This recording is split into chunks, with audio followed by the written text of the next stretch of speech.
மணிப்பூர் மாணவியின் பேச்சை மொழிபெயர்த்து உருக்கமாக பேசிய நடிகர் கார்த்திக். சிவகுமார் கல்வி அறக்கட்டளையின் 45வது ஆண்டு விழாவில் ஊக்கத்தொகை பெற்ற மணிப்பூர் மாணவி சில நிமிடங்கள் ஆங்கிலத்தில் பேசினார். அதனை நடிகர் கார்த்திக் தமிழில் மொழிபெயர்த்து உருக்கமாக பேசியுள்ளார்.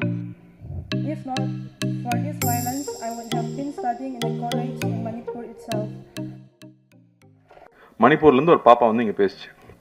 அது இங்கிலீஷில் பேசிச்சு. அது என்ன பேசுன்னு எல்லாருக்கும் தெரிஞ்சிருக்குமான்னு தெரியலையான்னு தெரில. அதுக்காக நான் ஒரு வாட்டி சொல்லணும்னு நினைக்கிறேன். எங்கள் ஊரில் வந்து பிரச்சனை நடக்குது. எங்கள் ஊரில் வீட்டை விட்டு வெளியில் போக முடியல. அதனால் எங்கள் ஊரில் நிறையா குழந்தைங்க ஸ்கூலுக்கும் காலேஜுக்கும் போக முடியல, வீட்டில் உட்காந்துட்டு இருக்காங்க அப்படின்னு சொல்லுது.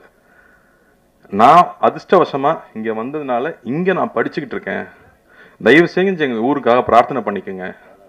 தயவு செஞ்சு எங்கள் ஊரில் இருக்கிற குழந்தைங்களுக்கு மறுபடியும் பள்ளிக்கும் கல்லூரிக்கும் போகிறதுக்கு வழிவகுக்குங்க அப்படின்னு சொல்லி அந்த பாப்பா கேட்டுக்குச்சு.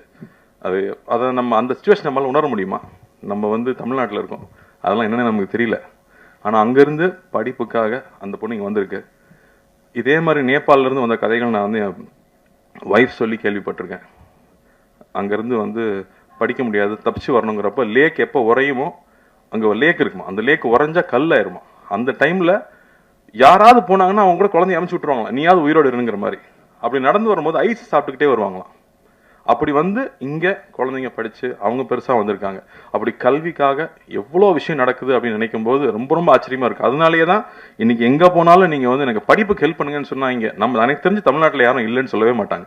நிச்சயமாக ஹெல்ப் பண்ணுவாங்க நம்புகிறேன். அதே மாதிரி நானும் கேட்டுக்கிறேன், உங்கள் வீட்டில் வேலை செய்கிறவங்களா இருக்கலாம், பக்கத்தில் இருக்கிறவங்களா இருக்கலாம், படிப்புக்குன்னு கேட்டால் கையில் கொடுத்துடாதீங்க, ஸ்கூல்லேயே போய் காசை கூட கட்டிடுங்க. அது பெரிய ரிசல்ட் கொடுக்குது அப்படின்னு நிச்சயமாக தெரியுது.